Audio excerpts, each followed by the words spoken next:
Kabanata 2861.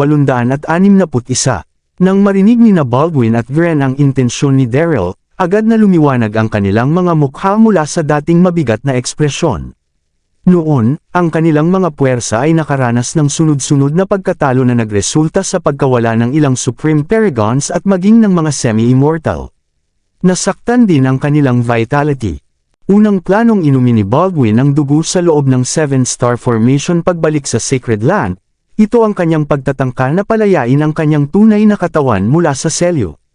Gayunpaman, kulang siya sa kompletong kapangyarihan ng dugo at enerhiya mula sa isang semi-immortal upang makamit ito, at nakaramdam siya ng kawalan ng magagawa sa harap ng katotohanan iyon. Kahit na may pisikal na kakayahan bilang clone ni Anstora, ang pagsasagawa ng lihim na pag-atake sa isang semi-immortal ay lampas pa rin sa kanyang abot. Bilang resulta, umaasa lamang siya kina Gren at Daryl. Ngunit, ang bigat ng kanilang kamakailang pagkabigo ay naging dahilan upang maging maingat si Gren sa pagkuha ng karagdagang hakbang. Alam ko kung ano ang nangyari sa Eastern Sea. Dahil nabigo tayong makuha ang treasure room ng Dragonoids, ang bagong target natin ay ang East Plain.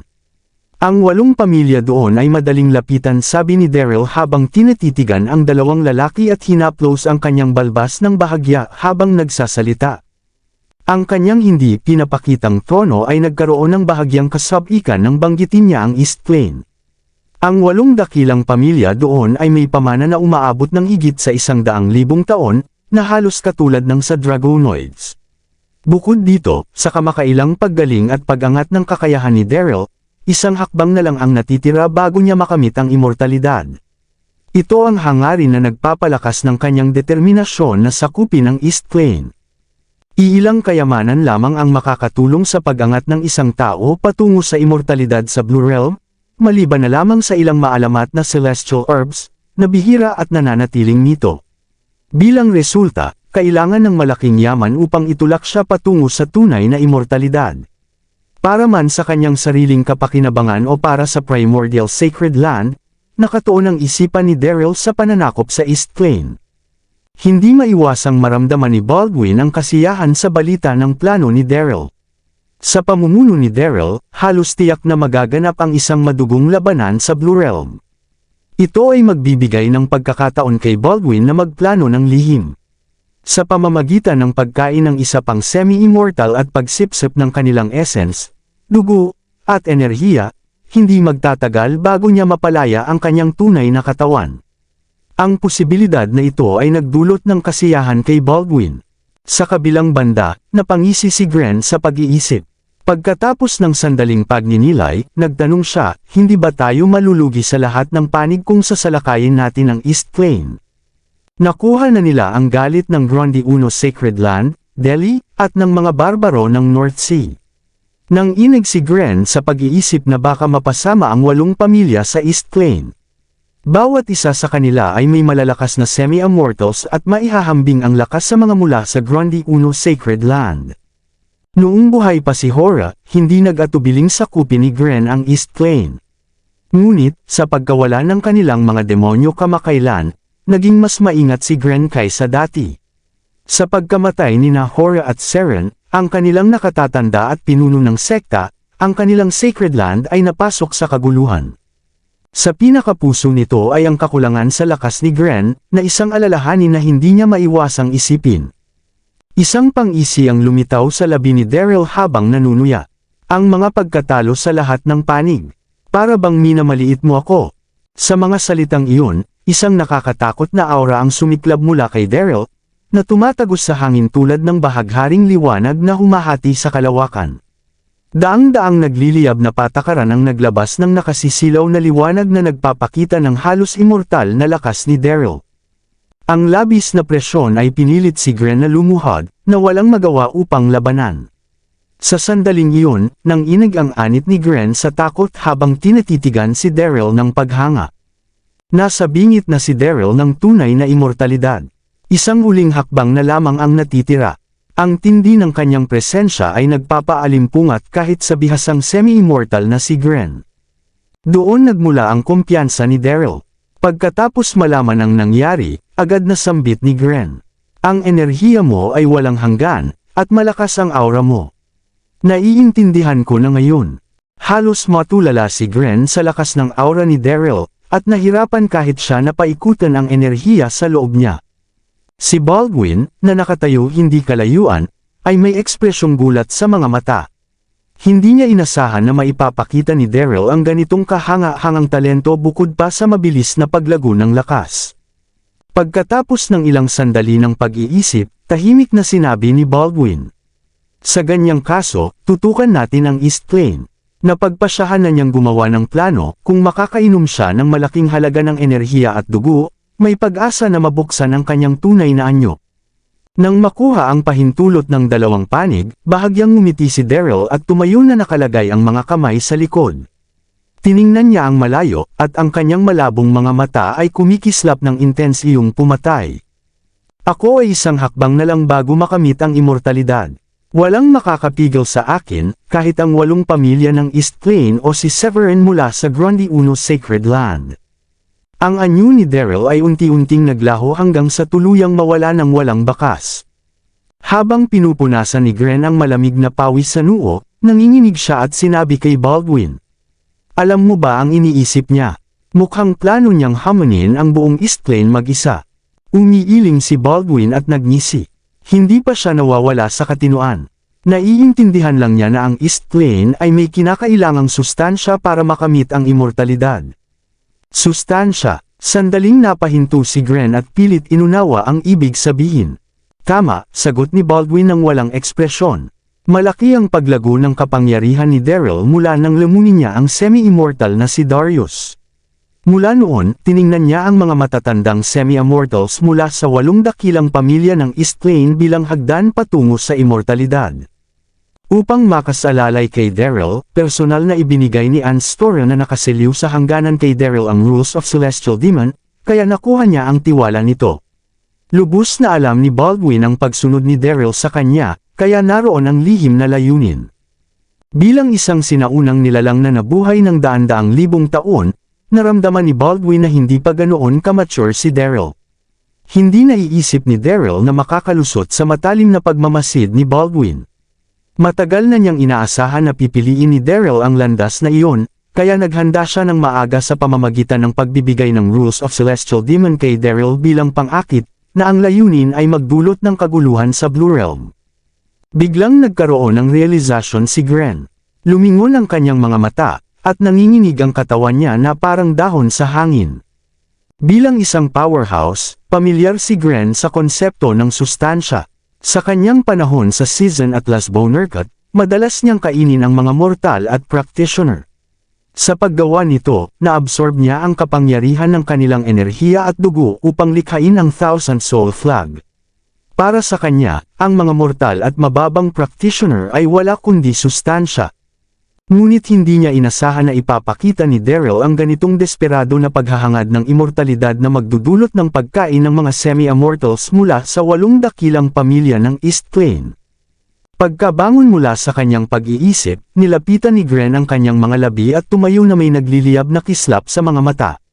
Dahil plano nating sakupin ang East Plain, babalik ako sa aking lupain at tipunin ang aking mga disipulo. Ang pagkain ng iba ay isang metodong alam ng lahat. Bilang kilala sa kanyang nakakatakot na reputasyon, walang alinlangan si Gren na sumali kay Daryl sa paghahangad ng immortalidad. Kung handa si Daryl na gawin ito, wala siyang dahilan upang hindi sumunod. Ang biglaang pagbabago ng isip ni Gren ay nagdulot ng bahagyang ngiti kay Baldwin. Tiningala niya ang langit na may malamig na determinasyon sa mga mata. Kakainin kita balang araw, Severin. Sa lupain ng Burke sa East Plain, isang malawak na spatial passage ang biglang nagbukas at naghulma ng anino sa teritoryo ng Burkes. Bilang tugon, maraming Burkes ang tumalon sa hangin sa kaba at nagposisyon para sa depensa. Anong tusong daga ka, Daryl? Sigurado ka bang gusto mong simulan ng digmaan laban sa Burkes? Tanong ni Jero, ang nakatatanda ng Burkes, habang binuksan niya ang puwang na may naglalagablab na galit sa mga mata. Isang malamig at mapanuyang tawa lamang ang natanggap niyang tugon. Isang digmaan, hindi karapat-dapat ang pamilya mo para dito. Sunod sa mga salitang iyon, isang napakalaking imprinta ng kamay sa kalangitan ang bumaba at pinalipad si Jero palayo ng malakas. Samantala sa Enchanted Peak, ipininta ng kalikasan ang magandang tanawin na may sariwang dahon at dagat ng puting ulap na pumapalibot sa lugar. Nakahiga si Severin sa isang lounge chair sa bakuran, na tinatanaw ang dagat ng ulap sa kanyang harapan.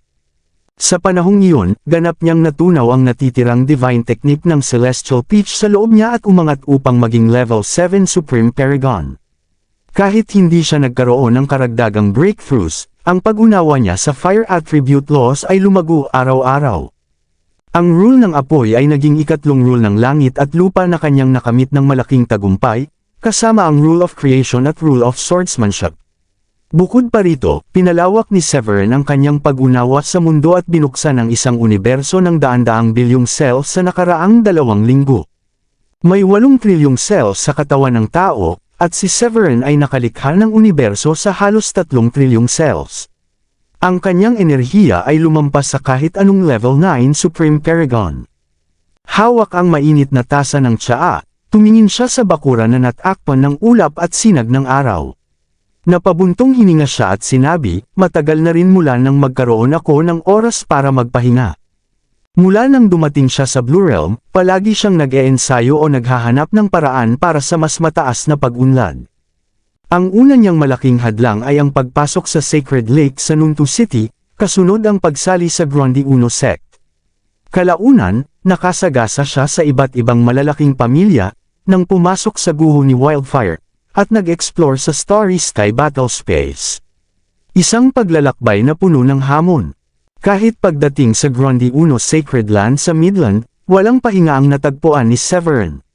Gusto siyang patayin ng panlabas na puwersa dahil nakuha niya ang essence at dugo ng isang tunay na immortal, at kalaunan ay kinaharap ang sunod-sunod na krisis na kinasasangkutan ng demonyo. Kasunod nito ang tribulations at pagdating ng Golden Age sa landas patungo sa immortalidad. Bawat pangyayari ay tila nagtutulak sa kanya pasulong, na parang ginagabayan ng mga hindi nakikitang kamay. Naramdaman ni Severin ang kaunting lungkot habang inaalala ang lahat ng nangyari. Bilang level 7 Supreme Paragon, ang kanyang tagumpay ay naglagay sa kanya bilang tuktok ng Blue Realm. Samantala, ang kanyang mga asawa ay umabot na sa Royal Paragon at ngayon ay may nakakatakot na lakas. Ang kanyang anak na babae, si Celine, ay mas lalapit sa Royal Paragon matapos kamakailan na maabot ang level 7 Paragon. Ang pagkakaroon ng level 7 Paragon sa murang edad na 10 ay maganda para sa kanyang kinabukasan. Habang tinatamasa ni Severin ang katahimikan, biglang namutla ang kalangitan. Kumulog ang kidlat habang malalakas na hangin ang humahampas sa lupa. Narinig ang dagandong ng kulog, at isang pulang kidlat ang tumagos sa kalangitan. Parang yumanig ang mundo sa sandaling iyon. Maraming bilang na divine lightning ang bumagsak, kasunod ang ulan ng dugo. Bawat patak ay namulaklak bilang pulang lotus, kasabay ng pagbagsak ng mga rules. Parang nagdadalamati ang mundo sa pagkawala ng isang makapangyarihang nilalang, at ang matinding damdamin ng kalungkutan ay naramdaman din ng bawat buhay na nilalang. Tumalon si Severin mula sa kanyang upuan nang makita ang nangyari, at nagkulubot ang kanyang mga kilay sa kaba habang hinawakan siya ng hindi maipaliwanag na pangamba. Namutla ang mukha ni Severin, at muntik nang mawala ang kanyang boses habang bulong niya, may nahulog na semi-immortal. Nakita na ni Severin ang ganitong pangyayari 2 beses na. Una, nang ang semi-immortal na si Darius, ang nakatatanda ng Dragonoids ay bumagsak sa Eastern Sea hanggang sa kamatayan. Yumanig noon ang mundo. Pangalawa, nang makipagtagpo kay Hora sa lupain ng North Sea, kung saan ang sariling pagsabog ni Hora ay nagpakawala ng napakalakas na puwersa na nagdulot ng malaking pagbabago sa buong Blue Realm. Sa muling paglitaw ng Blood Rain, maliit ang duda na may isa pang semi-immortal ang namatay. Nakaukit ang pagkabigla sa mukha ni Severin habang iniisip ang mga pangyayaring nagaganap sa labas ng kanyang paligid. Sa kabila ng kanyang katayuan bilang level 7 Supreme Paragon, hindi siya omniscient o omnipotent. Huminahon siya at nagmuni-muni habang umiinom ng spiritual tea. Alam niya na ang balita tungkol sa pagkakakilala ng namatay na semi-immortal ay darating din sa kanya kung maghihintay siya ng 1 o 2 araw sa loob ng sekta. Ngunit sa hapon na iyon, muling nabuo ang madidilim na ulap na dati nang nagkalat at tinakpan ng araw. Isang biglaang pagbabago sa paligid ang naganap, na nagbigay daan sa pagdating ng pulang kidlat na hamampas sa kalangitan na tila galit ng Diyos. Ang espasyo ay tila bumagsak sa landas ng kidlat, at naglabasan ang malawak na puwersa ng kaguluhan mula sa mga pumutok na siwang. Nagdadalamati ang mundo, at patuloy ang pag-ulan ng dugo. Ang nakakatakot na tanawin ay nagpadurog sa gulugod ni Severin. May namatay na naman bang isa pang semi-immortal? Biglang nagbukas ang sunod na serye ng kakaibang pangyayari, na nagsilbing tanging ebidensya na may isa pang semi-immortal na pumanaw sa maikling panahon. Kahit si Severin, na kalmado, ay natulala sa pag-ikot ng mga pangyayari. Habang lalawak sana ang kanyang divine senses sa labas ng mundo, narinig niya ang nagmamadaling tinig ni Amethyst sa kanyang tainga. Halika sa hall ngayon din. Nag-udyok ito kay Severin na agad kumilos. Nilampasan niya ang puwang at biglang nawala sa lugar kung nasaan siya. Ilang sandali ang lumipas, lumitaw si Severin sa hall sa pamamagitan ng special passage. Nang tumingin siya at makita ang mga taong nakatayo sa harapan niya, bahagyang lumiit ang kanyang balintataw. Bukod kina Heath, Rinol, Wallet, at iba pang Supreme Paragon Elders, may isa pang kalagitnaang lalaki na hindi niya kilala. Nakasuot ng payak na berdeng robe, na naglalabas ang lalaki ng mar-ingle na aura ng Level 9 Supreme Paragon na tila kaakibat ng paligid. Maaaring hindi ito maramdaman kung hindi titignan ng mabuti. Napansin ni Severin ang mga peklat sa mukha ng lalaki, na tila nakaligtas ito mula sa bingit ng kamatayan. Sa itaas na platform, napansin ni Amethyst ang pagkalito ni Severin at nagpakita ng seryosong ekspresyon. Sa malubhang tono, ipinakilala niya, ito si Coogan, ang pinuno ng Burke sa East Plain. Ayon sa ulat ni Coogan, si Daryl, kasama sina Baldwin at Gren, ay nangunguna sa pananakop sa East Plain. Sa labanang iyon, namatay ang mga semi-immortals mula sa Burkes at dalawang iba pang pamilya. Nagbago ng malaki ang ekspresyon ni Severin. Ano? Tila nawalan na ng katinuan ng primordial sacred land na patayin ng tatlong semi-immortals sa isang bagsak.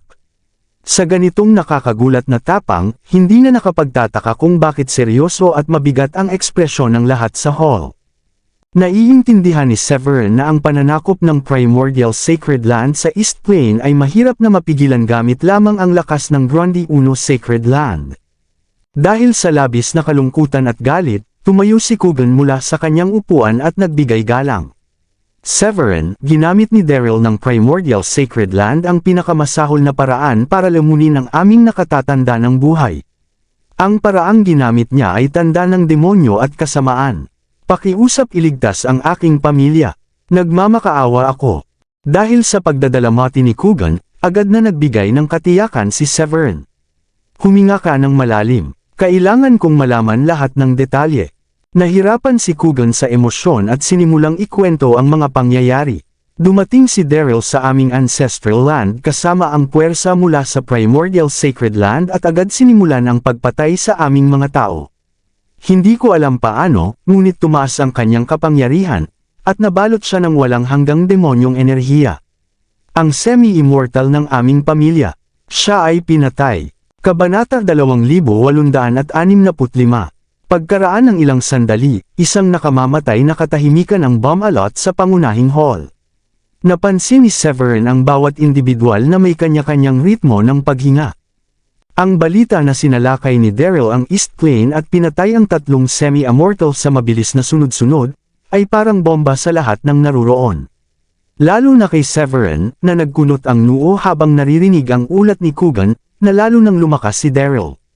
Naabot na niya ang punto kung saan madali na niyang naipapatapon ang mga semi-immortals. Ang sitwasyon ay nagkaroon ng komplikadong pagbabago, bulong ni Severin. Ayon kay Coogan, malamang na nahulog si Daryl sa tukso ng Deviant Path.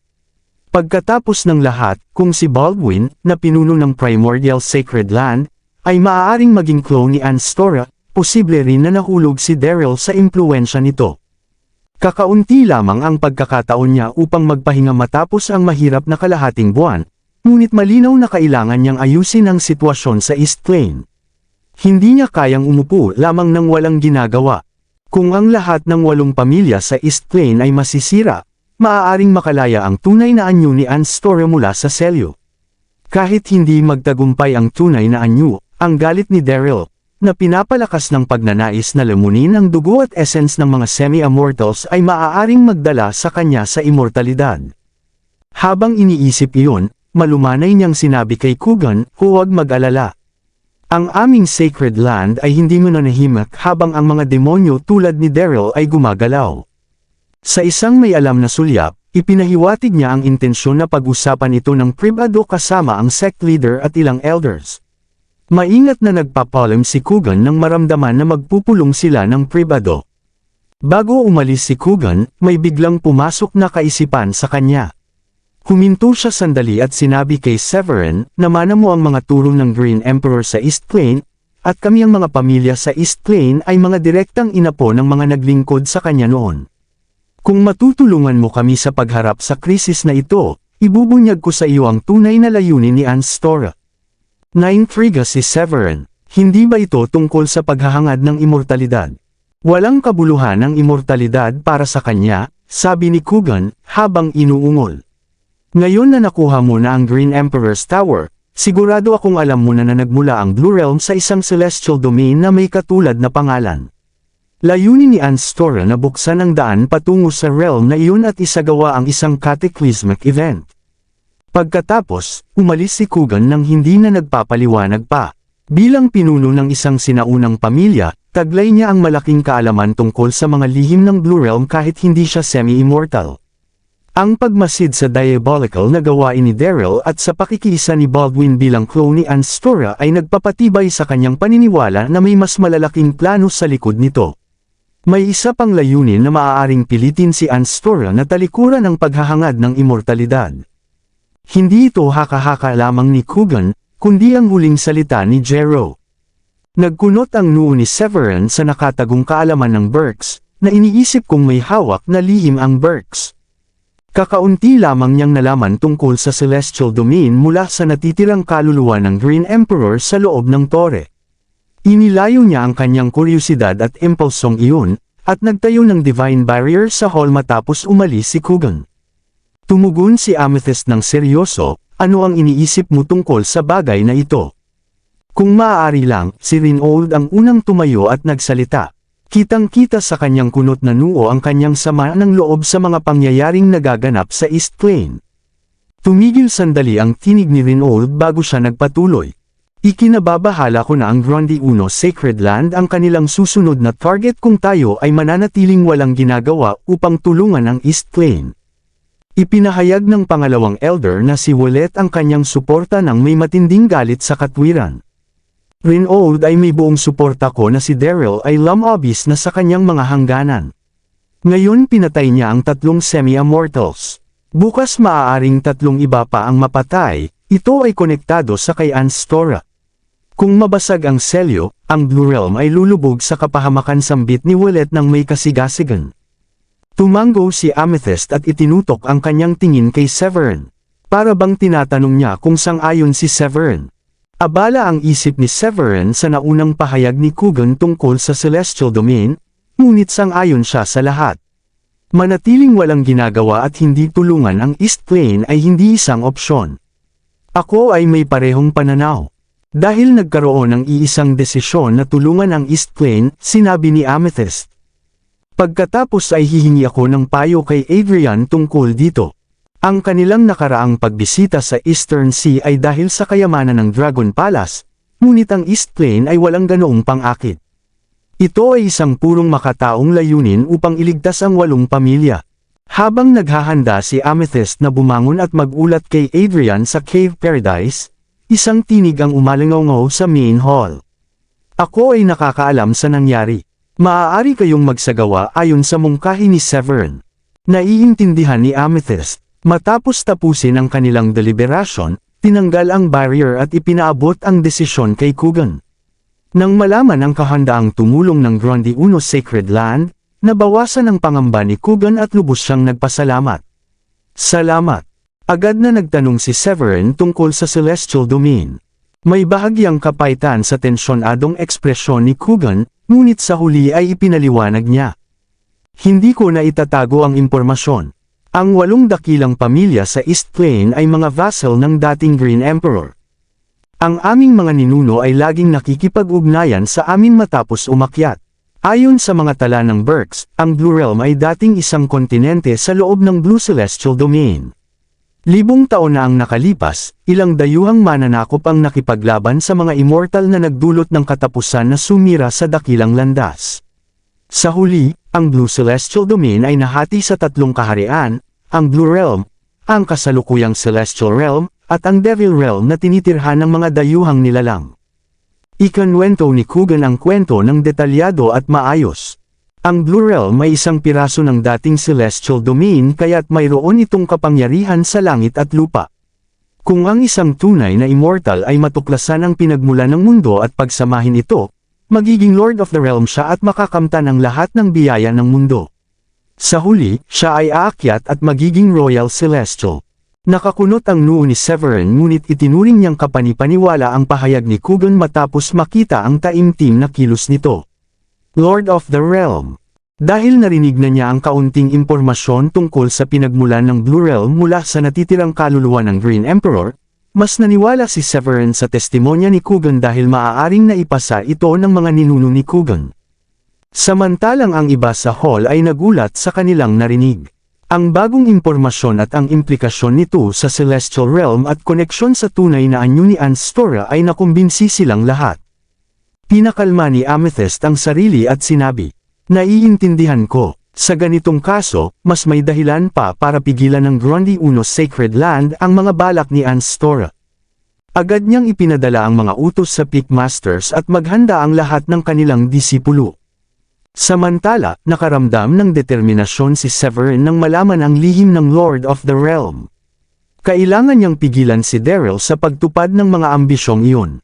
Sa lupaing pinagmulan ng Menzies sa East Plain, ang mga dapat ay mga ulap na mystical at lila na ulap na nagbibigay ng biyaya sa lupa ay naging nagrurugong kulog at madidilim na hangin na nagpapalipad ng mga debris sa kalangitan. Ang lupa ay natabunan ng dugo na nagsama-sama sa isang ilog sa pasukan ng lupaing pinagmulan ng Menzies. May mga alon sa kawalan sa loob ng ilang daang milyang radius at nagngangalit ang magulong enerhiya. Ang kanilang lupaing pinaniniwalaang parang langit sa lupa ay naging kaguluhan na. Ang ilang natitirang miyembro ng pamilya ay inaktibo ang kanilang mga pormasyon sa pamumuno ng pinuno ng pamilya upang maglunsad ng desperadong paglaban-laban sa Primordial Sacred Land. Nakabitin sa hangin, naramdaman ni Daryl ang hangin sa ilalim niya. Inilagay niya ang kanyang mga kamay sa likod at tingin na may taas noo sa pormasyon ng Menzies sa harap niya. May pang-iinsalto sa kanyang mga mata at pagmamayabang sa kanyang tindig at pinagtawanan si Baldwin. Marahil hindi pa naiintindihan ng Menzies ang sitwasyon na kinasasangkutan nila. Pinatay ni Daryl ang 3 sa mga semi-immortal ng East Plain sa loob ng halos isang araw. Ang kanyang lakas ay walang kapantay at nag-iwan ng malalim na marka sa kontinente. Sa 3 pamilya na nawasak ng matagumpay, agad niyang pinangunahan ang kanyang mga tauhan mula sa Primordial Sacred Land upang atakihin ang Menzies. Gayunpaman, lumaban ang Menzies sa kanyang opponents iba na labis na ikinagulat niya. Agad na sumagot si Baldwin ng mapagpaibig sa pahayag. Ang mga Menzies na ito ay hindi alam kung ano ang mabuti para sa kanila. Karapat-dapat silang patayin at lipulin. Matapos lamunin ni Daryl ang 3 semi-immortal na matatanda, tumataas ang kanyang lakas at naging napakatatag ang kanyang aura na kahit si Baldwin ay kinailangang magpakumbaba at mapaligaya siya. Alam niyang nais ni Daryl na kainin ang mga semi-immortal mula sa lahat ng 8 pamilya ng sabay-sabay upang maging tunay na immortal. Ang mga semi-immortal mula sa 8 pangunahing pamilya ay itinuturing na pinakamahina sa lahat ng semi-immortal sa Blue Realm dahil sa kakulangan ng progreso nila sa attainment. Ngunit ang attainment ng isang semi-immortal ay sadyang kahanga-hanga at hindi maihahambing sa level 9 Supreme Paragons. Bagaman ninanais din ni Baldwin ang sustansya ng semi-immortal upang ang kanyang tunay na katawan ay makalaya mula sa pagkakakulong sa lupaing pinagmulan, naramdaman niyang hindi ito matalino na agawin mula sa power-hungry na si Daryl. Bukod dito, ang kanyang clone ay umabot lamang sa complete stage level 9 Supreme Paragon kaya masyadong mahina upang makalaban. Isang maliit na hakbang na lang si Daryl upang maging immortal matapos niyang masipsip at matuno ang asensya at dugo ni Darius. Dahil walang paraan upang pigilan siya, sumunod si Baldwin at sinipsip ang enerhiya at dugo ng ibang Supreme Paragons. Habang ang kanyang kapangyarihan ay halos umabot sa taas na magpapalaya sa kanya mula sa selyo, nilinisan ni Baldwin ang mga sulok ng kanyang dagwang labi at pinaalalahanan si Daryl. Magiging mainam kung mapipigilan natin agad ang kanilang paglaban. Maaaring nakarating na si Coogan sa Grundy 1 Sacred Land sa Midland matapos makatakas sa Berks. Kung makialam ang Grundy 1 Sacred Land, tiyak na kakaharapin natin ang isa pang matinding labanan. Gumamit si Daryl ng kapangyarihan ng kidlat upang patayin ang tatlong semi-immortal ng sabay-sabay habang hindi nakatutok ang ibang pamilya ng East Plain. Malaki ang kinita ng Primordial Sacred Land sa gawaing iyon, kasama sina Baldwin at Gren na sumunod sa kanya at nagkaroon ng pagkakataong kainin ang maraming Supreme Paragons. Gayunpaman, ang tanging sagabal ay nakatakas ang pinuno ng Berks. Bilang resulta, naalerto ang iba pang 5 pamilya sa pananakop ng Primordial Sacred Land sa East Plain, at bawat isa, kasama ang Menzies, ay inaktibo ang kanilang mga pormasyon habang humihingi ng tulong sa labas. Nabigo ang matagal na atake ni Daryl na sirain ang pormasyon. Isang matinding labanan, ang sabi niya sa mapanuksong tono. Magiging magandang sustansya si Adrian kung dumating siya rito. Paulit-ulit na sinira ng Grundy 1 Sacred Land ang mga plano ni Daryl, kaya lalo siyang naiinis. Bukod dito, malapit na siyang maging immortal at ang kanyang lakas sa labanan ay magiging halos hindi matatalo laban sa ibang semi-immortal. Ang pagdating ni Adrian ay hindi niya ikinakatakot kahit papaano. Kahit gaano kalakas si Adrian, sa kasamaang palad ay nagtamo siya ng matinding mga sugat sa kanyang mga laban sa hilaga at silangang dagat. Hindi pa tiyak kung muling maibabalik niya ang kanyang tuktok na lakas. Tumango si Baldwin bilang pagsang-ayon at pinuri si Daryl. Malakas ka, at si Adrian ay parang walang ngipin na tigre sa harap mo. Pagkatapos ng kaunting sandali, hinamon niya si Daryl. Kailangan mo pa ring mag-ingat kay Severin. Siya ay may tore ng Green Emperor at may napakalakas na lakas sa labanan.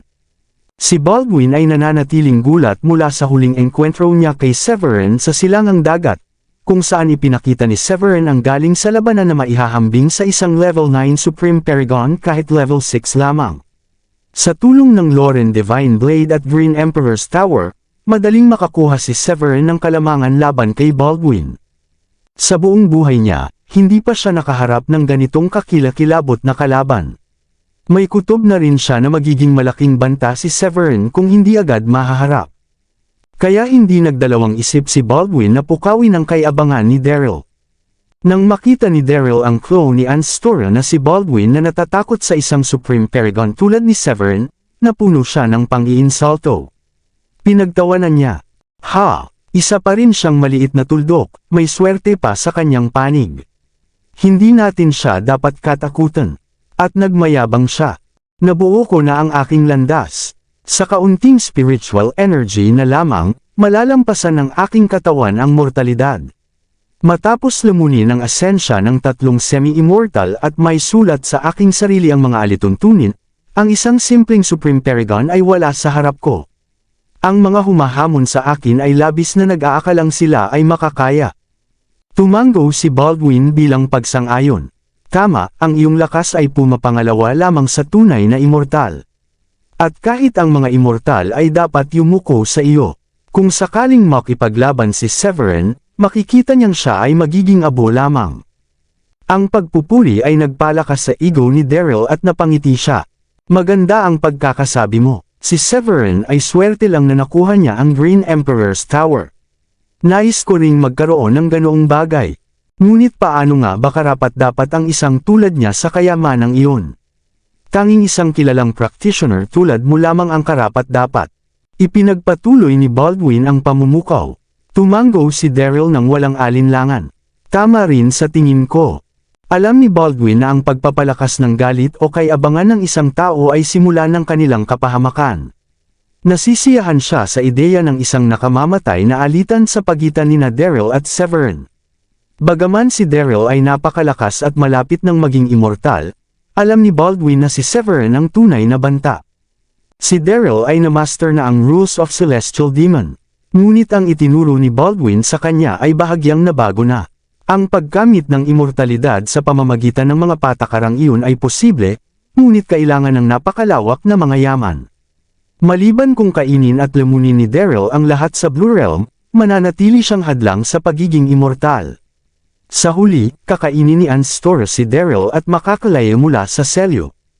Habang walang alam si Daryl sa banta, nakakuha si Baldwin ng mahalagang oras upang ipagpatuloy ang plano niyang makalaya. Iniisip ni Baldwin sa sarili niya, ito lamang ang pagkakataon mo na magsaya. Pag napansin mo na may mali, huli na. Natuwa sa kawalang alam ni Daryl, lumapit si Baldwin at nagpuri. Hayaan mo akong sirain ang pormasyon para sa iyo. Kasabay nito, bumuo siya ng walang hanggan na itim na hangin, na handang wasakin ang pormasyon sa paligid. Nang siya ay handa ng umatake, biglang lumitaw ang mga alon sa espasyo sa kanilang paligid. Maraming salamat sa lahat ng sumusubaybay. Please subscribe and follow my YouTube and Facebook channel, Filipino Novel. Maraming salamat po. Ibinaba ni Baldwin ang kanyang mga braso nang makita ito at bahagyang kinipot ang mga mata habang inaalam ang nag-aalan na kawalan sa di kalayuan. Mabilis na lumitaw ang isang airship mula sa kawalan, na nagliliwanag ng makinang na liwanag. Dumating na ang Grundy Uno Sacred Land, malamig na wika ni Baldwin. Ilang araw lamang ang nakalipas, nag-agawan sila para sa kayamanan ng dragon sa silangang dagat, at nagwagi ang Grundy Uno Sacred Land. Isa ito sa maraming dahilan kung bakit galit si Baldwin sa sagradong lupaing iyon. Pinagtawanan ni Daryl ang ideyang iyon at tumingin sa kanila na may taas noo. Malugod kung papatayin ang sinumang nagtutungo upang makatagpo ng kanilang katapusan sa aking kamay, payak na wika ni Daryl.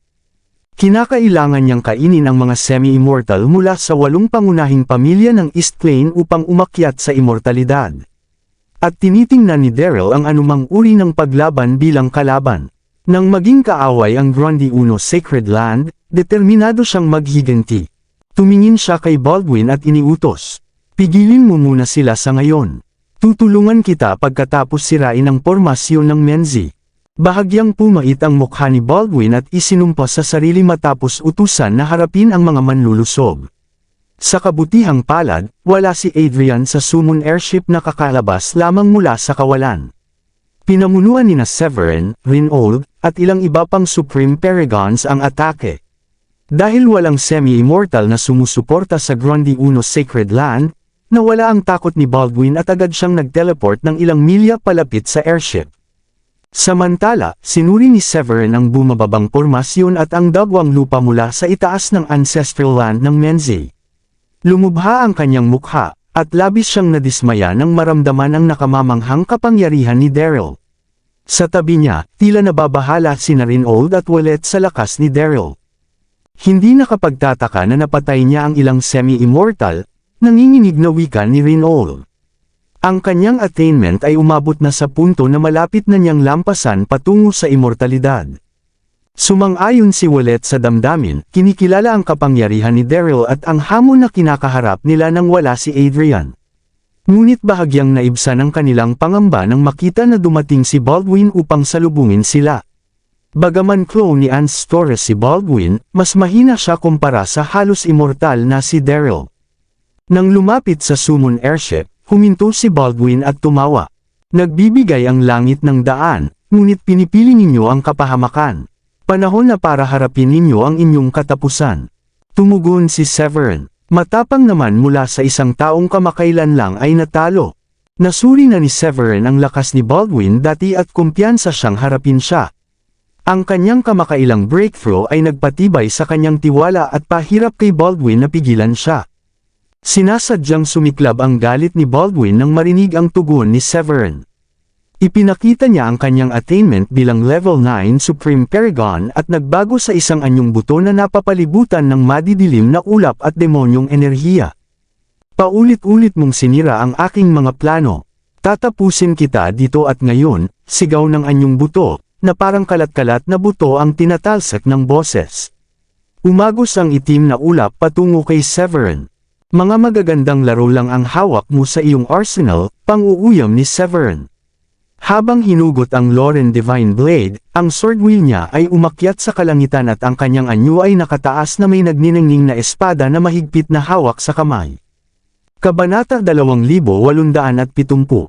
Itinaas ni Severin ang kanyang kamay at bahagyang hinampas, na nagpapalabas ng biglaang liwanag mula sa Loren Divine Blade. Isang sinag ng espada na kahawig ng liwanag ng umaga ang pinadala, na tumagos sa hangin at narinig ang humahampas na tunog habang patungo ito sa itim na ulap. Nagkaroon ng malakas na pagsabog na nagresulta sa makinang na mga sparks sa kalangitan. Lahat sa summon airship ay saksi sa nagaganap na labanan, kasama ang mga elders at disipulo na nagmamadaling lumabas upang labanan ang mga disipulo ng primordial sacred land na nakapalibot sa buong lugar. Sa ilang sandali, ang kalangitan ay napuno ng kaleidoscope ng mga divine technique na kumikislap na parang bahaghari. Nagaganap ang mga labanan at kaguluhan, ngunit walang sinuman ang nang-ahas na hadlangan si Daryl, na naglakad mag-isa patungo sa ancestral land ng Menzi. Ang kanyang mga mata, puno ng kasakiman, ay kumikislap na parang isang lobo na uhaw sa dugo. Sa isang mabilis na galaw, inilagay niya ang kamay sa pormasyon ng Menzi at agad itong winasak. Samantala, ang semi-immortal na nakatatanda ng Menzi, na labis na nasugatan, ay sumali na rin sa laban. Kasabay nito, tumindi ang sagupaan nina Severin at Baldwin. Nahaharap kay Severin na may hawak na level 5 protective divine weapons. Natakot si Baldwin na makipaglaban ng diretsyo at pinili na baguhin ang kanyang katawan sa isang makapal na itim na ulap.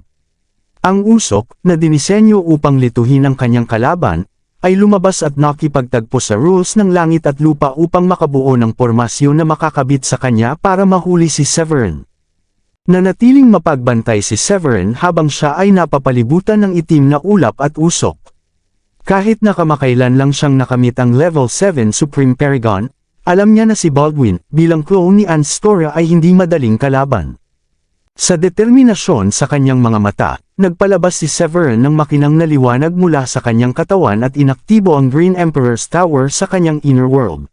Sa isang maingat na galaw, itinaas niya ang tore sa hangin, na nagpapalabas ng makinang na berdeng liwanag upang itaboy ang nakapaligid na kadiliman. Labag sa kagustuhan ni Baldwin, ang itim na ulap at masamang enerhiya sa paligid niya ay nawala na parang nyebe sa ilalim ng mainit na araw.